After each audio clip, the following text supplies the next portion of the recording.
Blue, isn't it? Recording? Looks like I don't see it's recording, but I don't see anything on there. Can you see my slide? I don't.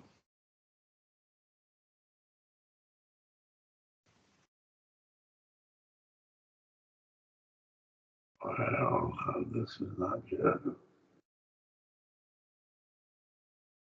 Still, everything's ready.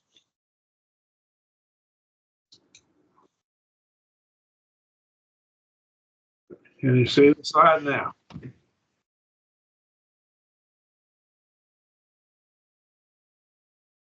I have it on my end. Does anybody else see the slide? I have it. don't on mine. So, I have Hosea lesson 4. Okay. I'm going to go ahead and link it in there. And I don't know what's going on now. Okay. This is lesson 4 on Hosea. And we're going to study the minor prophets. Hosea is one of the longest, I think maybe the longest of the minor prophets.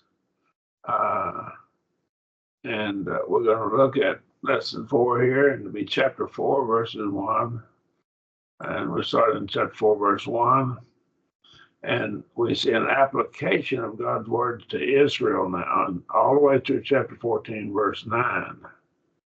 And he's going to indict Israel for her sin in chapter 4, verse 1, all the way through chapter 5, verse 7.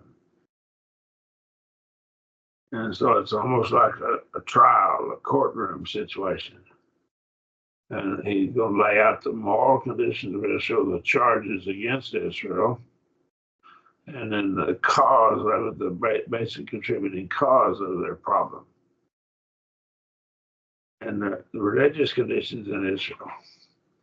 One of the problems is when those that are supposed to be teaching and are not teaching and not studying and teaching themselves and digging deeply into it themselves, then the people that are being taught can't rise very high in their level of spirituality. So the religious condition in Israel begin to deteriorate because of bad teaching.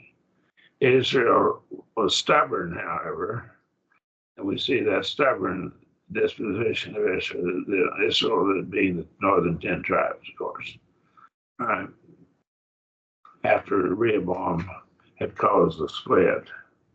And so we had the kingdom splitting into Judah, kingdom of the south called Judah, and the northern kingdom called Israel. And the application of God's word to Israel now, we're going to see the application. Israel's indictment, and God has a controversy with his people, laying it out. And again, we get back to the moral conditions.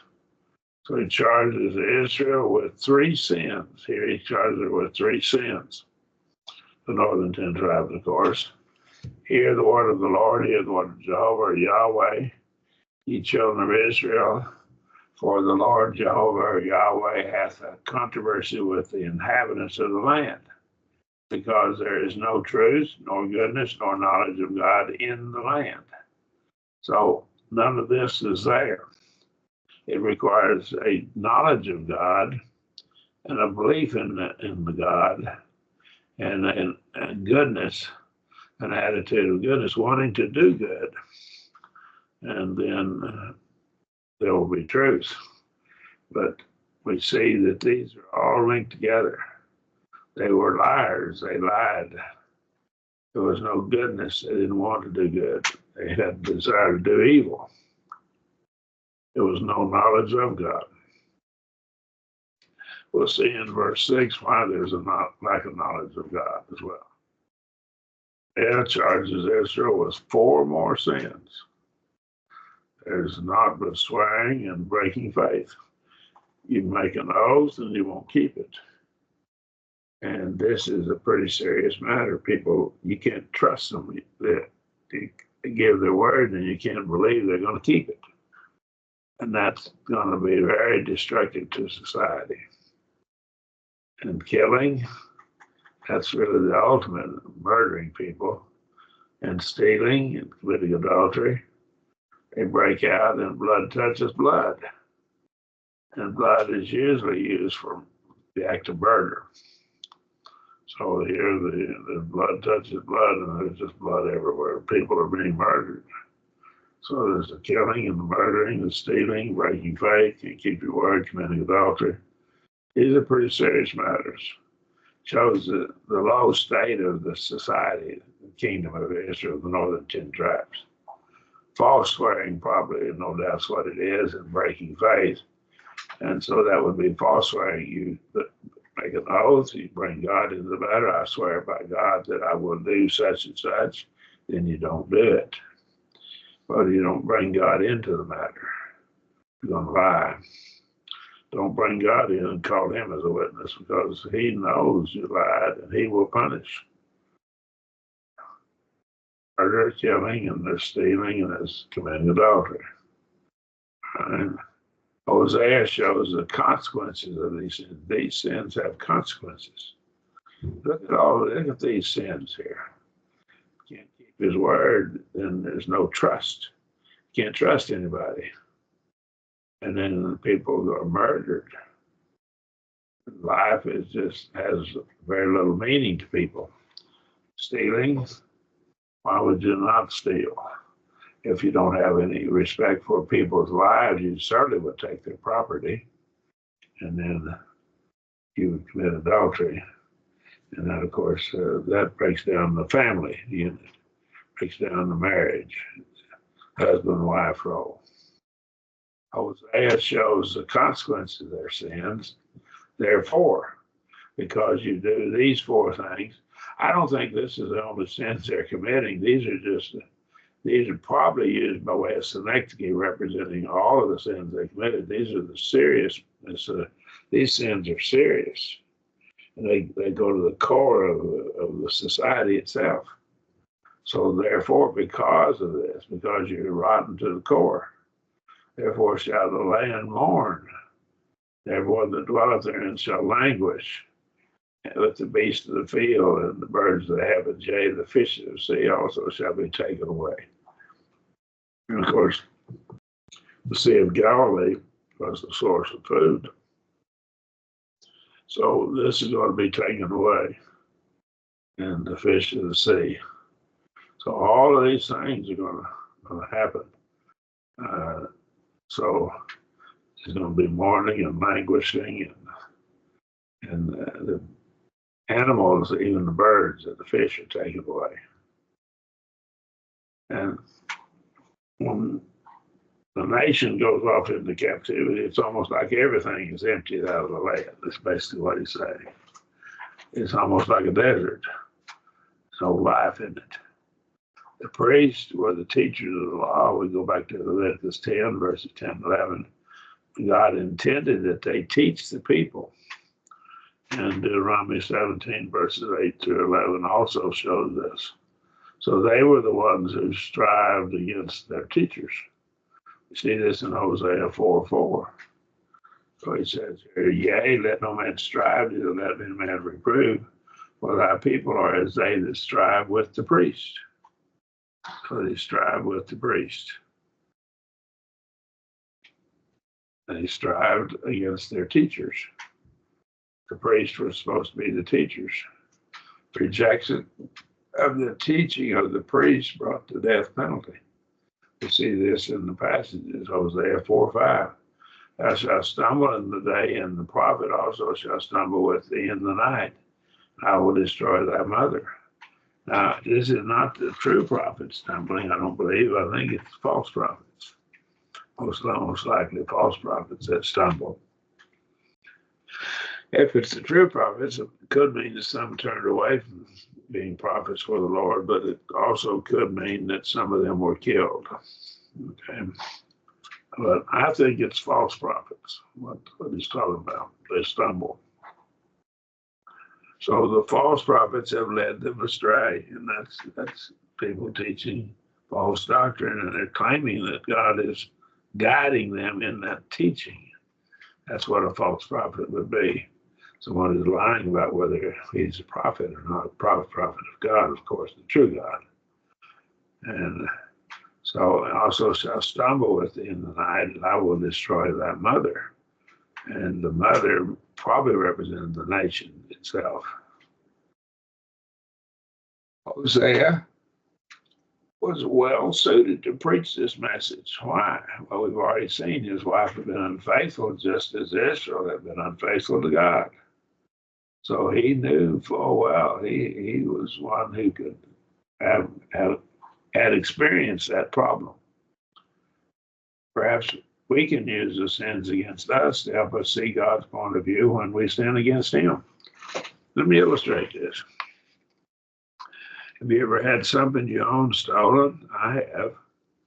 If you have, then you know what it feels like to lose something that you had that somebody stole. Well, that means we can be like Hosea. His wife was unfaithful, and Hosea understood when God's wife was unfaithful. So now I've had something stolen of mine, and so I know what it's like to have something stolen. And so a person who is a victim of a thief, I know that. I know how it feels. If you ever had people lie about you, well, I have. And if you have, then you know what it feels like. So what does God feel like when people lie about him and say things about God? And there's a lot of lies that are told about God. God will not save all people, or God is going to save people without them obeying him. That's a lie. And so we could go on and on. And then, of course, there are people that claim that God doesn't even exist, that tell that lie. And God is not pleased with it, of course. So we can use sins against us to help us see God's point of view. Now, hopefully your wife is not unfaithful to you as Hosea's wife was. But if she were, then you can feel the hurt that Hosea felt. So Hosea went through it, and he'd gone through this trouble. Keep that in mind. The basic contributing cause is laid out for us in verses 6 through 10. It's clear that the priests were not doing their job of teaching the people. People are destroyed for lack of knowledge. Now, what was that? It was the priest's job to do the teaching. Because as rejected knowledge, I also reject thee, that thou shalt be no priest to me. He's talking to the priest. The people are destroyed because you're not teaching them. That's what he's saying. And what this is saying, and I've heard preachers get up and say, well, the people are destroyed for lack of knowledge, and you need to learn. Well, no. It's actually talking to the ones that are supposed to be teaching the people. The people are destroyed because you're not doing a good job of teaching them. This is directed, in our time, it would be directed at the preachers and the teachers, those who teach and preach.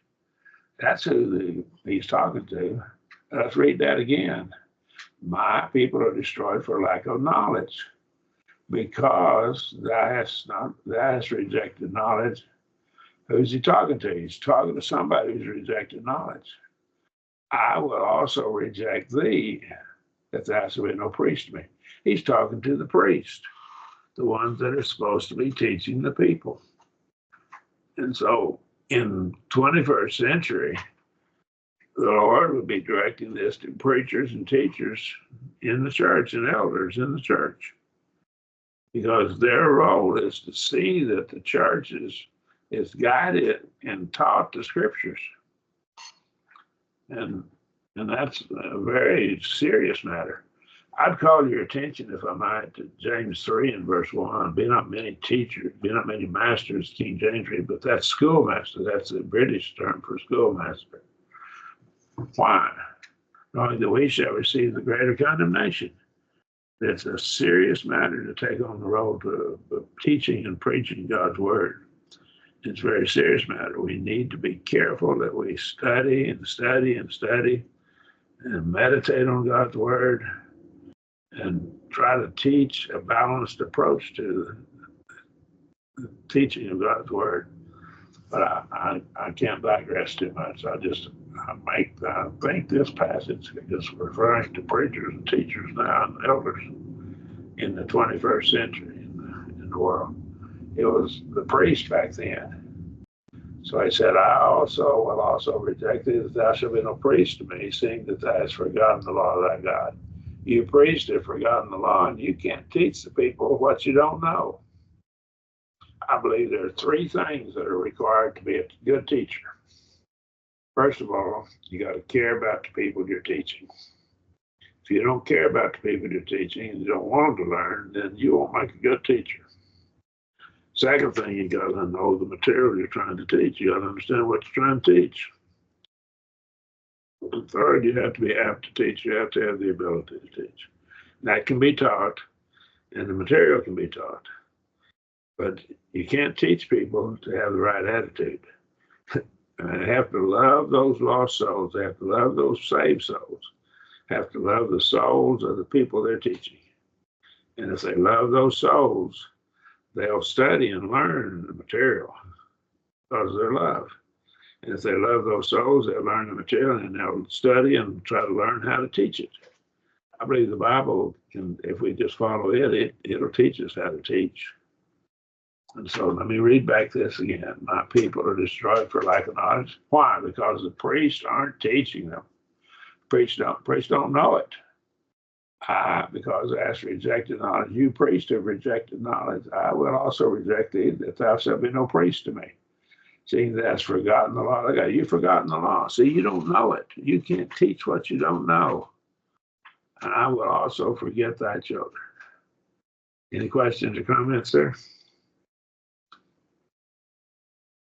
Hosea used the word knowledge in verse 1, in chapter 4, verse 1, and here, in 4, verse 6, and in chapter 6, verse 6. Without knowledge of God, possibly knowledge about God, or possibly knowledge of the will of God, probably both about God and the will of God, man cannot please God. Just can't please God. It takes obedience to please God, and obedience means you got to know what you need to obey, what you need to do. And there are different words for obedience. So one of them is to hearken to and listen carefully to the message that's being delivered by the one you're going to obey.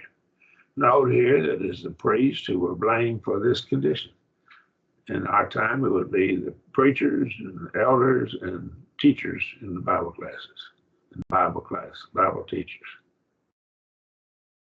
The word they in verse 7 could be either the priest or the people.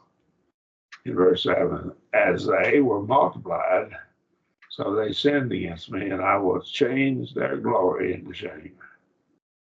It's hard to tell whether this they refers to the priest, refers to the priest, or it refers to the people in general.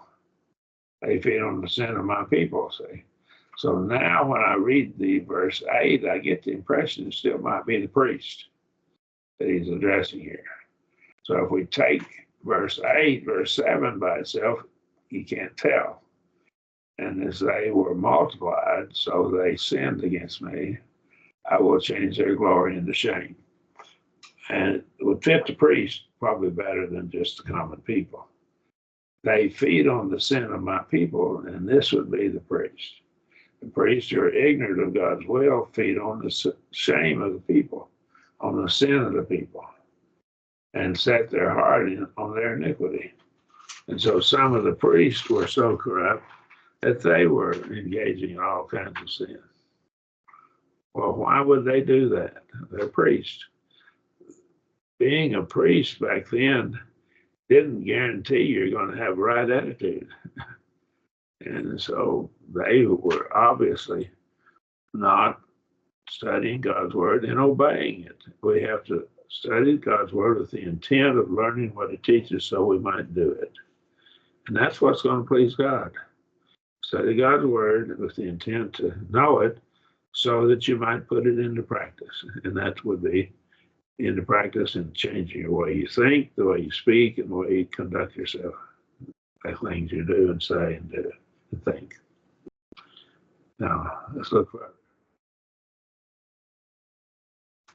When the people sinned, they offered sacrifices, and the priests were given a portion of the sacrifice. So they benefited from the sins of the people. Okay? And that's kind of a bad situation. All right? God never intended it to be that way, but I see it right here that this is what they do. They benefit from it because people have to bring sacrifices. They should have tried to stop the sins. God would have blessed them. God will bless us if we do good. And we may not get rich, but he'll bless us. He'll bless our good. I'm thoroughly convinced he will. They should have tried to stop the sins, and that should be they instead of thee. And God would have blessed them. Both the priest and the people would suffer the same consequences for their sins.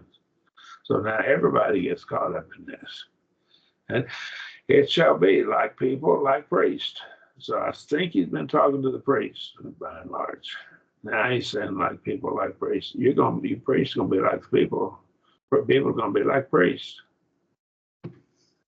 People emulate their teachers. And they learn from their teachers. They learn by precept and they learn by looking at the examples. And I will punish them for their ways, and I will requite them their doings. And he said, be like people, like priests, and I will punish them. The word them probably refers to both the people and the priests for their ways. I'll requite them. But it certainly includes the priest, right? Because they're the teachers. There's a greater responsibility upon a teacher, according to the 3rd chapter of James, starting in verse 1. In verse 10, and they shall eat and not have enough. They shall play the harlot and shall not increase, because they have left off taking heed to the Lord, to Jehovah, to Yahweh. So you're not going to be blessed in this. You won't be blessed in turning away from God. Can't happen. The religious conditions in Israel are laid out for us. Chapter 4, verse 11 through 14. They engaged in whoredom, probably spiritual. Let's go back. They played the harlot. They shall eat, not have enough. They shall play the harlot and shall not increase. They're going to be blessed by it. Now, the whoredom, probably both spiritual and physical. If we study the other books that talk about what was going on in the land. But a lot of times, spiritual adultery carried with it physical adultery. Why? Because it was a man-made religion created by men out of their fertile imagination. Wicked men created this false religion, and when they created it, it was going to tell them to do what they wanted to do. It was going to give them permission to do whatever they wanted to do. And so, if you have wicked men, they're going to want to commit adultery.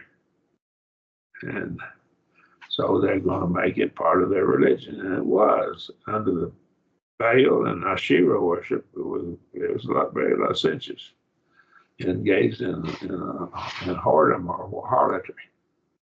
They engaged in whoredom, probably both spiritual and physical. And this took away their understanding of God's will. It'll corrupt your thinking. Whoredom and wine and new wine take away the understanding. How does it take away understanding? They've now discovered that whenever you commit a sin and do something that's greatly pleasurable, it's almost like an opioid. It hooks you. It gets you hooked on the matter. And people do that, and when this happens, then it takes away your understanding. You're thinking with your emotions, with your feelings. rather than with your brain, with what you know is right. And so it takes away the understanding. These things, of course, we see how wine and new wine, how wine would do this. New wine in general is not highly intoxicating, but wine in general can be. Wine is a generic term for grape juice as well as fermented or unfermented. Context has to tell you which it is. But what we have here, well, if you take wine of alcoholic wine, that's probably what he's talking about. God's going to take away understanding. Your grape juice won't take away understanding. Just grape juice with no alcohol in it. So I take this to be wine that has some alcohol in it, maybe more or less. And they mixed hashish with their wine. That's called strong drink. And so it'll take away your understanding. One of the first things one loses when he begins to drink some alcoholic beverages is his inhibitions. We lose our inhibitions first whenever we start drinking some alcohol. Doesn't take much. Start losing inhibitions pretty quickly. It takes away your understanding. You don't reason right. People went to the wrong source for spiritual guidance in verse 12. My people ask counsel at their stock. What's a stock? Well, it's a wooden idol. And their staff declares unto them. And so this probably is the staff of a priest, but it might be just some wooden idol as well. The staff might be a wooden idol, but I think it's probably the priest, the pagan priest that they would go to. Well, the spirit of whoredom hath caused them to err. Now, what is the whoredom? Well, the whoredom is that whenever they had left the true God for a false God, it was spiritual adultery. That's what he's talking about here. He's talking about spiritual adultery. And of course, all of the wickedness that went with it is compounding their guilt. So, spirit of whoredom, harlotry, has caused them to err. They have this spirit, this disposition, this attitude. Again, it's like an opiate. It'll hook you. And some people get a thrill out of stealing, for example. And some people get a thrill out of setting fires. And some people get a thrill out of adultery. And if these things weren't pleasurable, you wouldn't want to do them. And so people have pleasure in it and in your hormones. You generate hormones in your body. And then next time you do it, you got to do it again, get this thrill. It's like people skydive and they get a thrill out of diving from the sky. And I never would want to jump out of an airplane unless the plane wasn't going to fly anymore. And I didn't think I'd want to do that. I wouldn't want to be in a paratrooper, jump out, or just do skydiving in general. People get a thrill out of it, though, and it gives them a high. And they get highs, and they have to do it over and over and do more and more crazy things to get those thrills. And so it causes them to err, this spirit, this disposition. They have played the harlot, departing from under their God. So they come from under their God. Now, under the wings of something is a clear thing that's laid out in the Bible. Frequently, God is depicted like a bird with her wings above her chicks or babies, protecting them. And that figure is used several times. And in the Bible, in Matthew 23, Jesus used it for him in Israel and Jerusalem. And it's used in the Old Testament in several passages. So under the Lord, under their God, under his protection, as a mother bird will protect her babies. And I remember as a young boy seeing the vultures. We talk about turkey buzzards, but they're turkey vultures is what they are in the United States. And in the hot summer, the mother would stand with her wings spread, shading her babies in the nest. I remember watching them and seeing them. And then the male would go out and find something to bring for food for the babies, and then he'd hold his wings over her over the nest. And she'd go out and hunt. The babies then would be out of they'd be in the shade, away from the beating sun beating down upon them. So this God is like that. He's protecting us. God, if we do what he says, we're going to be blessed. The stock was a tree, a piece of wood. It refers to a wooden idol, no doubt. Here, and we see this in Isaiah 44:19, Jeremiah 2:27, and 10:8 as well. Their staff is the same word found in Genesis 30, where Jacob thought that there was some magical power in the rods. It's the same word. Jacob was wrong. He had this wrong idea. He thought he'd put his rod over here and the animals would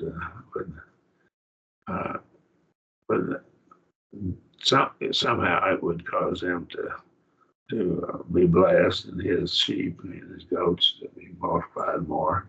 It was God doing it though, not the rod. Jacob took him rods of fresh poplar and an almond and a plane tree. He peeled white streaks in them and made the white appear, which was in the rods. And he set the rods that he peeled over against the flocks in the gutters and the watering troughs where the flocks came to drink. They can see where they came to drink. He was thinking if he put these rods here, because he had a deal with Laban, that he got the ones that had the stripes on them and so forth, and he put the rods in there to make it look like it. The rods were designed to look like what he was supposed to get. He's supposed to get those animals. And this would happen. But Rod wasn't doing it, it was God doing it. And he had to be taught this. The flocks conceived before the rods, and the flocks brought forth ring streaked, speckled, and spotted. Jacob separated the lambs and set the faces of the flocks toward the ring striped, streaked, and all the black in the flock of Laban. He put his own droves apart and put them not into Laban's flock. Came to pass when several of the strong of the flock did conceive that Jacob laid the rods before the eyes of the flock in the gutters, that they might conceive among the rods. He was thinking the strong ones.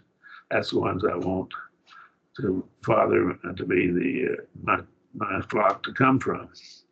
And so I'll put this rod in front of them, and they'll have babies that are straight, streaked like the rods. Well, it's all wrong. It wasn't good at all. That wouldn't happen. So I had a wrong concept, but it's the same word. Their idolatrous worship was linked with licentious acts as well. They sacrificed on the tops of the mountains. Well, they go to the high places, and this is the high places. All over the world now, they found pyramids all over the world now. They found them in a lot of places, not just in Central America and Egypt, but they found them in other places. Found a real large pyramid in Europe, and it's covered up trees and everything. They found these pyramids, and they keep finding more and more of them. Why? What's the deal? They're going to worship in the high places. That's my conclusion, that this is what it's all about. They sacrifice on the tops of the mountains, and they burn incense on the hills, under oaks and poplars and terebinths. That's under the trees, in the forest, in the wooded areas, because the shadow thereof is good. Therefore, your daughters play the harlot. When they play the harlot, well, they get under the shade, so they can be harlots or prostitutes. And again, when you study this, you can see. Call from for Jerry. Jerry, can I call you? I got a class going.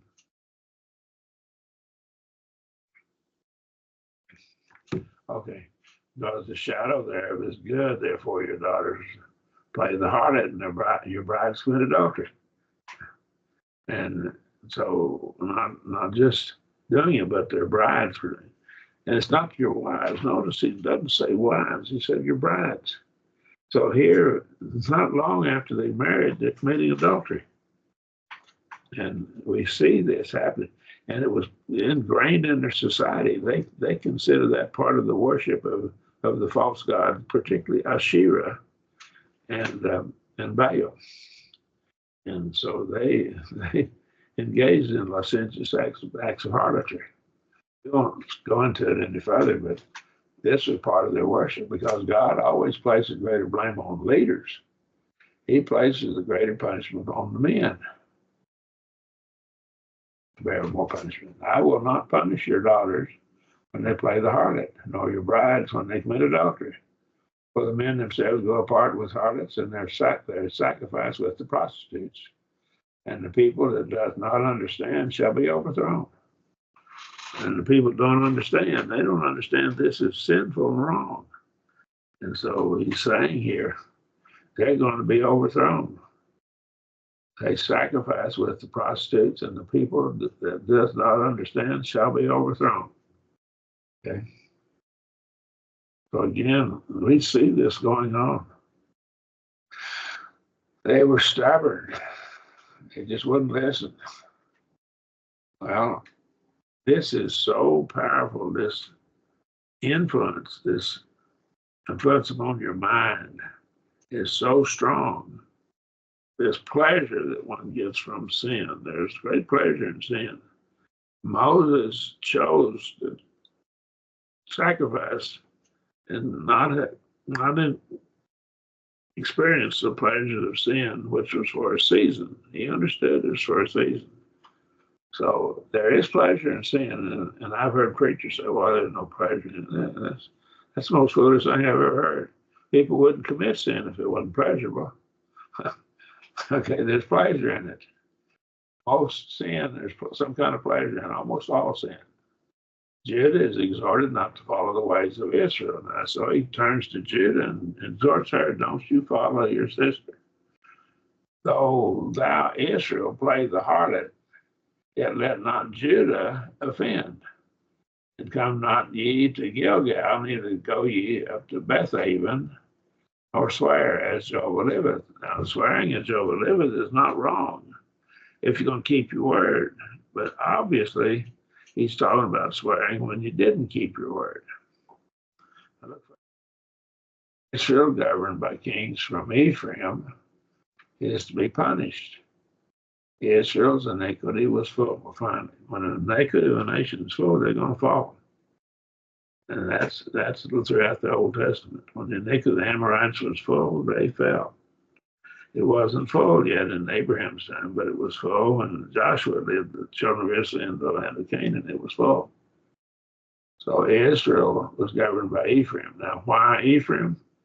My conclusion is Ephraim was every king in the northern tribe that we know his tribe was Ephraim. And probably because Jacob chose Ephraim to have the birthright to go through. He was going to give it to Joseph, and then he says, you're going to get two tribes. You're not going to be a tribe of Joseph. It's going to be a tribe from your two oldest sons, Ephraim and Manasseh. Manasseh and Ephraim. Manasseh was the oldest. Ephraim was the youngest. And he consciously put his hands upon Ephraim and blessed him. And so probably that's why they chose from the tribe of Ephraim their kings. Most likely, that's my conclusion. For Israel hath behaved himself stubbornly, like unto a stubborn heifer. I worked cattle when I was a boy. My dad had probably about 450 head of cattle when I was a boy. He'd feed them out in the feedlot, and he'd have 300 head, and there would be 150 cows and baby calves, and then he'd feed them out. So at certain times, there'd be 450 head. Some of those animals are just stubborn as they can be. You can't get them to go to do things. And so they can be stubborn. Now, will Jehovah feed them as a lamb in a large place? A lamb can be led, but he's going to feed them in a large place. Ephraim is joined to hardest, let him alone. Now, Ephraim, see, is the ruling tribe is put for the nation itself, probably by synecdoche. So here, John died, let him alone. He's gone off into adultery. And he's just quit worrying about him. He's gone too far. He's reached the point of no return. The expression, their drink has become sour, is saying their carouse is over. That's the American Standard footnote in Hosea 4:18. We'd say that day the party's over. And that's how we'd say it. Now the party's over, fellas.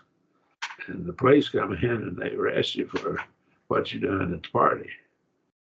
And so I can see that the party's over. That's how we'd say it in the United States. Their drink has become sour. They play the harlot continually. Their rulers dearly love shame. And of course, anything that's sinful is shame, but harlotry is certainly shameful. The wind has wrapped her up in its wings, and they shall be put to shame because of their sacrifices. Sacrifices idols.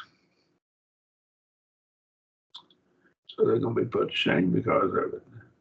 Those idols won't give you any protection when the Assyrian army comes. He's talking to the northern 10 tribes. When that Assyrian army comes, all those idols you worship, they'll be worthless. In delivering you, they won't be able to deliver you at all from the Assyrians. If you'd have been serving me, I would have delivered you. Basically, that's what God is saying if you read all of the passages put together.